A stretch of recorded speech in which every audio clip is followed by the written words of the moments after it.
there's a warning signaling we could have a stock market decline. It's a signal that appeared before the dot-com crash, before the financial crisis, and before COVID. And yet, most investors never look at it. It's not a stock chart, it's not an economic indicator. It's the credit market or the bond market, and more specifically, credit spreads. Let me explain.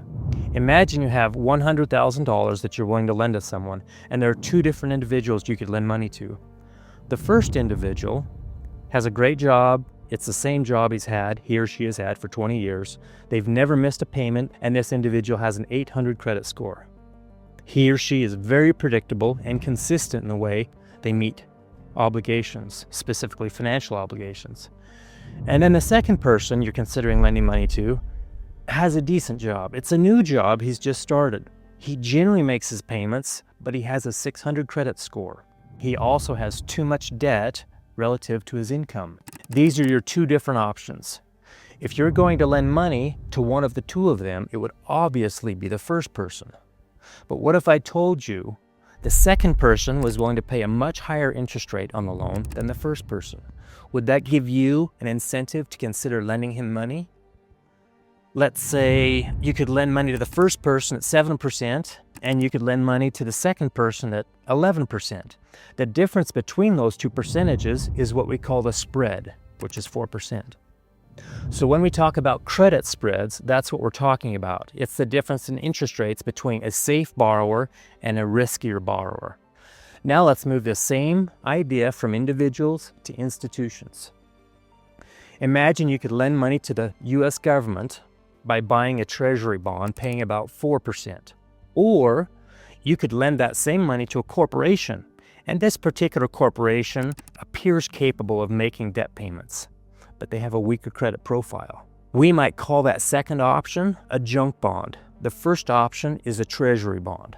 The US government might pay 4%, and the junk bond might pay 6%. The difference between those two interest rates is what we call credit spread. We can monitor these credit spreads minute by minute throughout the trading day. And that credit spread tells us something very important. It tells us how much extra return investors demand for taking on additional risk. When investors feel confident about the economy, credit spreads stay small. But when investors begin to worry about financial stress, credit spreads widen. And when they widen, especially when they do it quickly, that can be an early warning sign. So let me show you something interesting. This chart goes back to 1995. What you're looking at here are high-yield credit spreads over time. Each time credit spreads spike, investors suddenly demand much higher interest rates to lend money to risky companies. You can also see the shaded areas on the chart. Those shaded areas represent periods when the stock market was falling. In other words, they represent stock market drawdowns and how long those drawdowns lasted. So when you step back and look at the whole chart, something becomes very clear. There's a strong correlation between credit spreads widening, you see the spike, and the stock market falling, the shaded areas. In many cases, credit spreads begin widening before stocks experience major declines. In other cases, they widen at the same time, confirming that something deeper is happening inside the financial system. But either way, when credit spreads move sharply higher, it usually means financial conditions are tightening. And tightening financial conditions tend to put pressure on stocks. Now let's talk about where we are today. Credit spreads have been widening. They've not widened to the point where we're alarmed, but they are definitely something worth paying attention to. Credit spreads right now are the widest they've been since April of last year, when the stock market fell 20%. Once again, it's not an alarming level, but it's something to pay attention to. And if they continue to widen from here, that could become a signal that the market environment is changing. And there's an important point. Credit does not always lead. Sometimes the stock market begins first, but credit follows very shortly after. Sometimes, most of the time, credit does lead the way. But if credit spreads begin widening at the same time stocks are falling, that can confirm that something deeper is happening. Stocks can move lower simply because of sentiment. Stocks are noisy.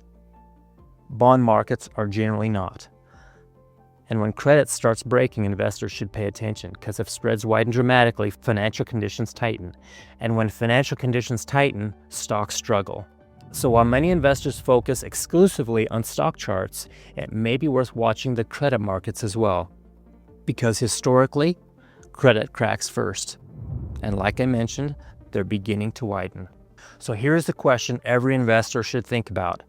If credit markets are starting to show stress, is your portfolio positioned for what could come next?